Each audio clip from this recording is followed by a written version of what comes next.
Hello and welcome to LCDC TV. Today we welcome David Kurten to the studio to talk about what London would look like if he became mayor. David, as everyone knows, has been at the GLA for the last 5 years and he's got many plans for Londoners and the London cab trade. I think you're really going to enjoy the discussion we had and some of the real relevant points he made about voting him in for the cab trade. Enjoy.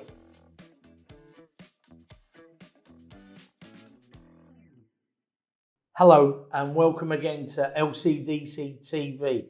Today I'm absolutely delighted to be joined by David Kurten, mayoral candidate for the Heritage Party and member of the GLA for the last 5 years? 5 years I've been on the London Assembly, so you know exactly how the nuts and bolts work of this great city.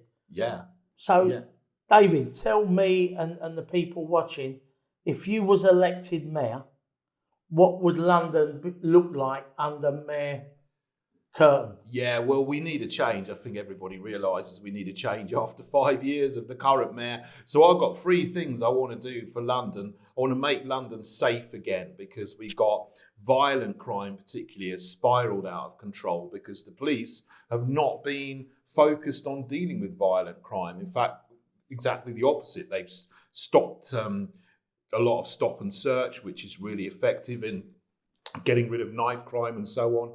And they've been focused on patrolling people's tweets and opinions on the internet. And more recently, they've been focused on enforcing the COVID regulations, which I don't agree with. I think they're disproportionate and going round hassling and arresting people for meeting their friends in a park or sitting on a park bench or opening their business, things like that. So we've got to get the police doing what they're supposed to be doing and keeping us safe again and get rid of all the political correctness which has come from Khan and other people.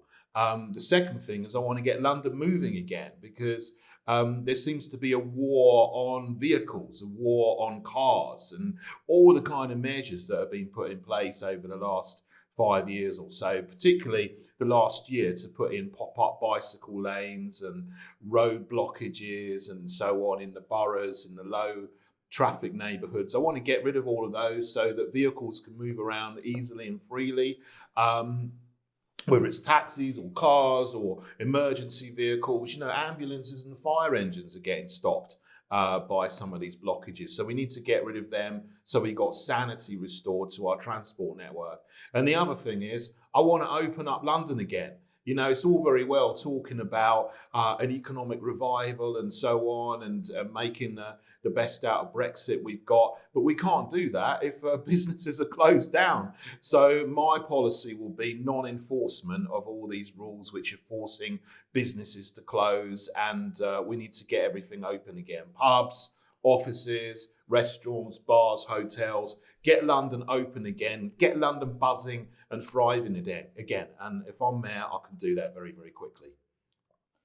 Wow, thank you. You're welcome. You don't need to talk anymore, do you? No, well, I'm just going to go now. Right, no, listen, I'm glad you touched on some of them issues, right? I've got a list myself. Yeah. But you've been at the GLA now for 5 years, so you've had meetings with Mayor Khan over this time. Do you think that he's done a good job as mayor up to now? No, he's done a terrible job. He's a big virtue signaller. He plays to his crowd, he plays to his gallery, but he doesn't do much of substance. And when I ask him questions about two-tier policing, about grooming gangs, about road blockages, he never gives me a straight answer. You know, I ask him, for example, about Bishopsgate, classic thing. Very, very simple thing. TfL have put road blockages in Bishopsgate that are stopping taxis from carrying passengers up there without having to go a really long circuitous route. It's bad for taxis, it's bad for passengers. It's so simple, it's so easy. Get rid of the road blockages, but he doesn't give me a straight common sense answer. Things like that. And now they're saying that because he's got no money, he's bankrupted London. What they're saying is that he's going to borrow £1 million of public funds to appeal that court case. If you were mayor, would it not have come to this, or would you borrow £1 million to Well, I wouldn't have put that road blockage in there in the first place, okay. you know, but now it's there. I'll remove it straight away if I'm mayor. Yeah. You know, it might take a few days because I'll have to get workmen up there to take it out. And the fact that the mayor is appealing it, what does that tell you about it? Tells you he's like got no respect for drivers. He's got no respect for the decisions of the courts, and he's hooked on this ideological agenda, this sort of so-called green agenda, which isn't actually very green. It's just about putting road blockages in there so people don't have the independence to drive around in their own vehicles. So they're all dependent on public transport. Public transport's good, you know, it's fantastic, but we need the roads to be shared between public transport and private transport and taxis as well. He doesn't seem to want that. And do you think it's really relevant that with the black cabs being the only public transport, 100% wheelchair facility, do you think it's vital that these roads are reopened for the disability access? Absolutely. And you know, because not everyone can get the bus or the train and then walk home. It's not as easy as that. It's not as black and white as that. So that door-to-door service that black cabs provide and have been providing, all of a sudden he slammed the door shut on that. Yeah, like for so many people, taxis are the only viable form of transport, like if you've got a wheelchair. So you need taxis to be able to go everywhere in London without being hindered and blocked. So these things like blockages in Bishopsgate and these pop-up cycle lanes, which make all the journey times much longer, they need to be got rid of, you know, for disabled people and everybody else as well. Tell me, you sound like you're common sense, David, right? You've got a 2-lane road, say like Jamaica Road. Yeah. Going down eastbound towards the tunnel, road tunnel, right? When it was 2 lanes, it was busy. He took a lane away and made it 1 lane. So you've got 2 lanes now squeezing in. The traffic is awful. Yeah. Why don't no one at City Hall under Khan, Heidi Alexander, why do they not see that if you cause such high level of congestion, that means that vehicles are just sitting there, not moving, chugging out pollution? Yeah. Why do you not see that? Well, this is something I put to them time and time again. I mean, you cannot have, you know, a city with a growing population, narrow the roads, and then expect congestion to go down at the same time. It's just and a child can see that. If you do that, congestion is going to increase. And you're not going to suddenly halve the number of vehicles. Where are they going to go? Yeah, of course not. They expect everybody to get on a bicycle, but that's not going to happen, is it? Not practical, is it? These lanes that they've given over to bicycles, for example, I mean, there's a few of them travel like in peak times in the morning and the evening, but it's only about 2% of the journeys on the road. You can't have 50% of the road space given over to 2% of the journeys. That's, you know, that isn't fair. And it doesn't work, and it causes congestion, and therefore it causes pollution because all the vehicles are on the road for longer. And they're driving slower, they're idling, and then they're pumping out more nitrogen dioxide and PM 2.5s and so on. The opposite effect of what they say that they want to achieve. Well, I'm glad you touched on that, because during lockdown with COVID, there was a poll and it said in London there is 175,000 people who regard themselves as cyclists, right? 175,000 who drive on a regular basis on their bike, use cycle lanes. We have a population of 8 million in London. Yeah. How come 175,000 people are dictating the transport policy for 8 million? And if you was elected mayor, would you carry on rolling out the cycle lanes? Yeah, that's it. It's about 2%, isn't it? Just over 2%. But they're very organised, they're very wealthy, they're very powerful. They have a lot of influence in the media. They have a lot of influence and connections in the government because they are powerful middle people. Class, well-to-do They people. know how to lobby. Would you carry on the cycle lanes, David, or would you scrap them? I've got nothing against cyclists. I've got nothing against cycle lanes. I think cycle lanes are a good thing on the back streets, on quiet ways. You know, we've got quiet ways that people can cycle along, have a nice journey, but you can't put them on trunk roads, main roads, because you need all the space on the main roads to be shared, you know, for motor vehicles, lorries, emergency vehicles. And as you said, you know, if you've got 2 lanes and a cycle lane, that would be okay. But now they're taking a lane away for traffic and using it solely for cyclists. Yeah. It's madness. The queues of traffic are everywhere. Exactly. When COVID comes to an end, hopefully, and when I say that, I mean the pandemic and the road closures and everything, right? When London starts growing again, all these LTNs that are everywhere in London, you are going to see gridlock traffic everywhere. What would you do with the LTNs? Yeah, the mayor funds them. So I'd stop funding them. They're put in by the boroughs. So it's debatable whether the mayor would have absolute power to get rid of them, but I'd do everything I can to get rid of them.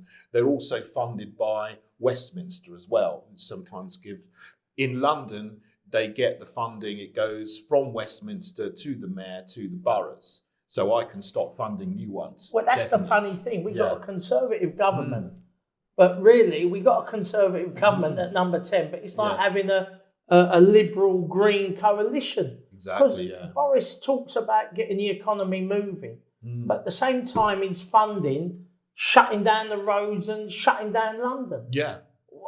How's he doing it? It doesn't make any sense. And he's playing a very, very clever game because he's doing this. He's funding it ultimately with grant chaps. They're giving the money for these things to happen.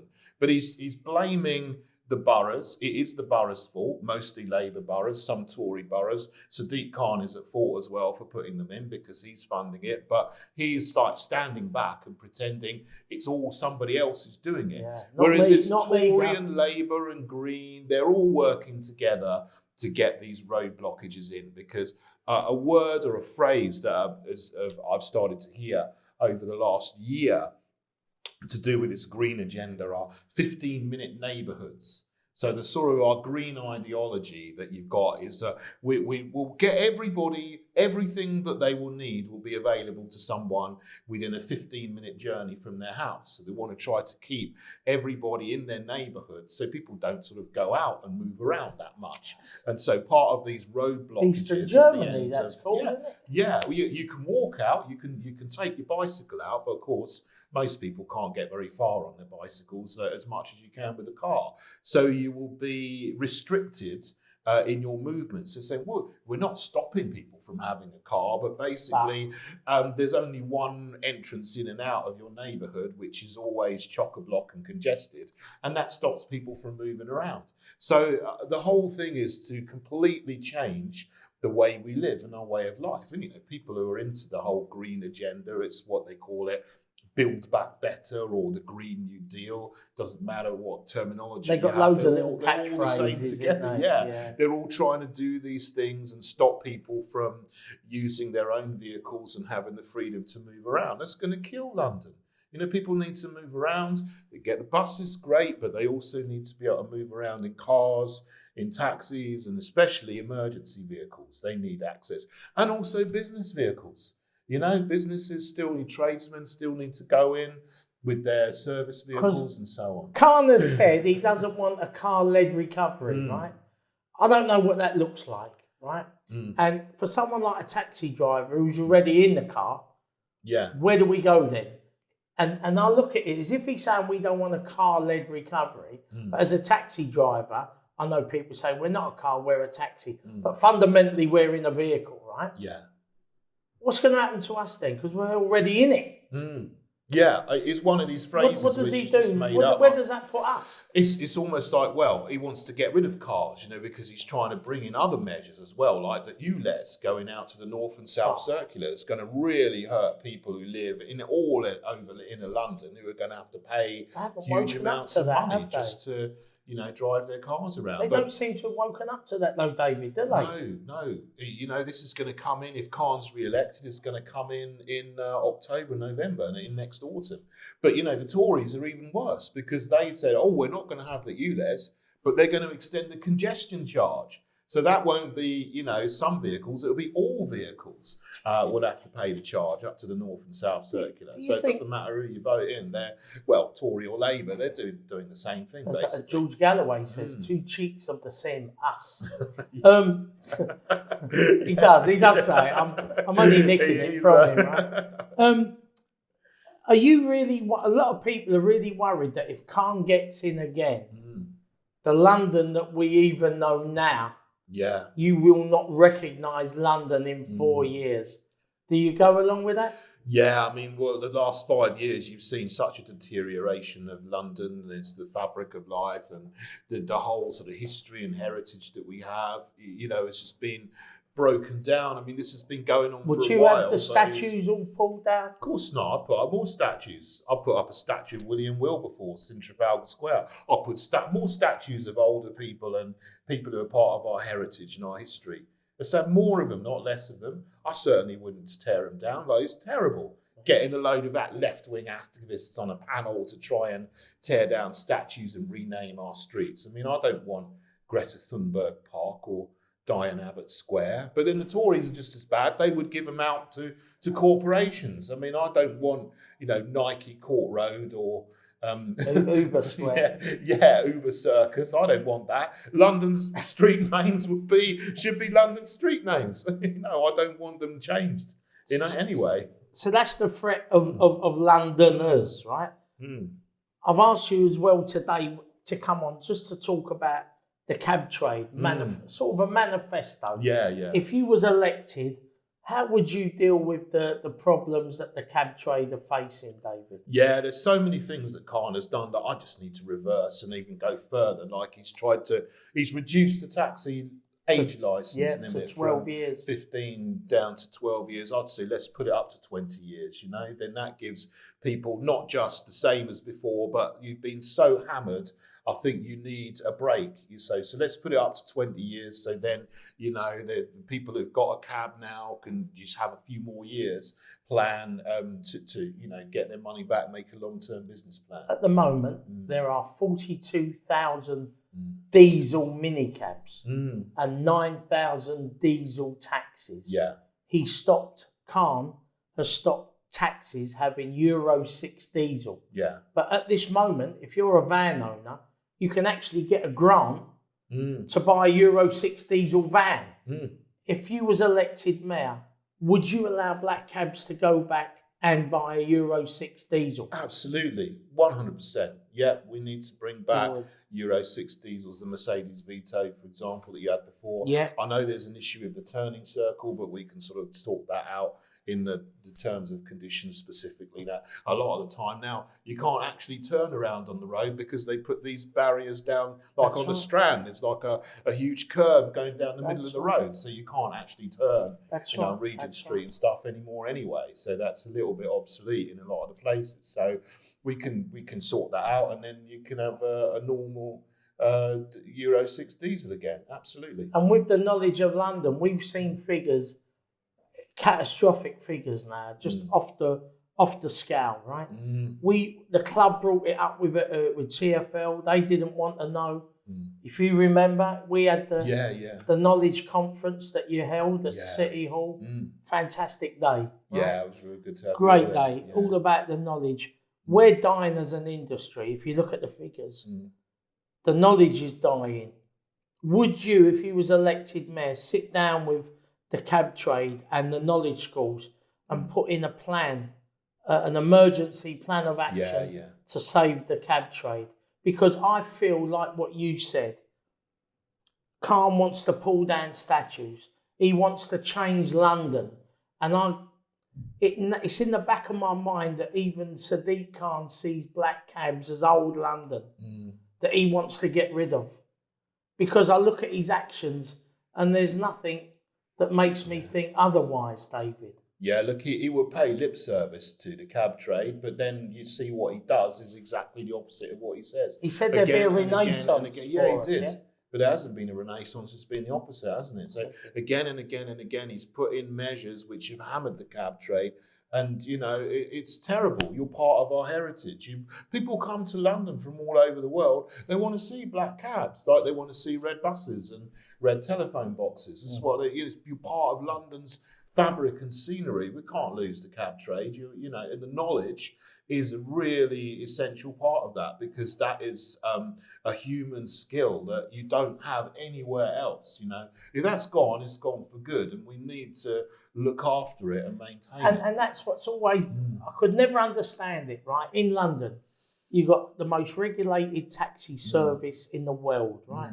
You do the knowledge, then you have to get a regulated taxi that is the only one you can buy. Yeah. Your fare's regulated. The disabled access, card payments, up to 6 people, wheelchair ramps, steps, hearing loops. I look at it and think, if you was building a new town or city and said, number 4 on the list, what do we do about a taxi service? The black cab fits that criteria. But for some reason, this mayor, and I'll give him a bit, even Boris to a degree, would rather have 100,000 people in their private cars with a sat-nav on the window than pursue an action where the best cab service in the world actually grew. Yeah. They've made more regulations to shrink us and allowed the private hire, the minicabs, with no meaningful regulation at all, just to grow and grow and grow.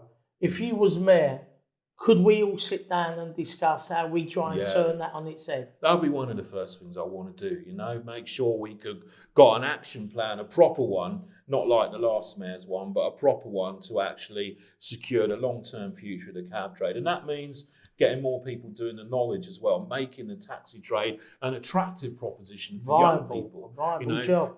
Lads in their 20s and 30s, we want them to come in the taxi trade as well, and women too. I've met women taxi drivers are fantastic as well. It's not just for men; it's for everybody of every colour, every sex. So absolutely, we need to do that. And one thing possibly is to try and get the knowledge accredited somehow, so you can actually get access to student loans and funding. So there's, I tried to put that to the mayor, and he said, we looked into it, but nothing really came of it. But you would actually do something. Actually, get on to University of Manchester or whatever that they had discussions with. That I don't think it's gone anywhere, but tried to get it accredited somehow so that it's easier for young people to come in. Do the knowledge, make a business plan that's going to sustain them for life. Because today I noticed you put a tweet out about Uber. They lost in the Supreme Court, and everyone thought, well, they're going to have to pay all their dues, employment rights, Today they've come out and said, because Uber do like to reinvent the wheel, they write the laws and the regulations and say to government, this is what we want, put it in, right? You've done that tweet today, and what you said about Uber, they only want to pay the drivers while they're working the app, not while they're sitting waiting. I mean, what would your view be if you become mayor on Uber? Would they have to toe the line, or they'd have to obey the Supreme Court ruling in full? And if they said we're not going to, David, well then I could, not renew their license, because I've got nothing against big business if big business obeys the rules and plays fair. But I don't like big business that has a subsidiary in the Netherlands or wherever, another place, and uses that to avoid paying their dues in this country, like VAT and so on, and not to pay workers their full workers' wage and deny workers their workers' rights, and then that then undercuts other people, like taxis and so on, other, small and medium-sized mini cabs out in the suburbs and so on. So what you're saying is, if you come into London, doing well, you've got to abide the rules and play the game. I think that's fair, isn't it? Okay. And then everyone can get on, everyone can make a living, and then it's better for everybody. Okay. Well, I mean, it's been a fantastic. I've really enjoyed it. And just summing up, David, if someone says, I've just seen this video, David Kurten. I'd like to know a bit more about him. Where could they find out a bit more about I've got two websites. Basically, there's my own website, which at the moment is dedicated to my campaign to be the mayor. So that's davidkurten.net. And I'm also now started a new political party, the Heritage Party. So you can look that up on heritageparty.org, find out a little bit more about our party too. Okay, so people, if you're watching, what's your final message? Why should people vote for David Kurten for Mayor of London? We're going to restore freedom, safety, common sense to London. That's what it's all about. That's great. Well, I hope you enjoyed that interview as much as I did. What an interesting character. And as you know, working at the GLA for the last 5 years, he has a real insight into how Mayor Khan's been dealing with the cab trade and Londoners. So don't forget, if you like this video on the YouTube channel, LCDC TV, press the like, press the subscribe and leave a comment, because at the end of the day, I want you to leave a comment to us and we can talk to these fellas and ladies, and that's what I want. I want to open the discussion. So thanks for watching.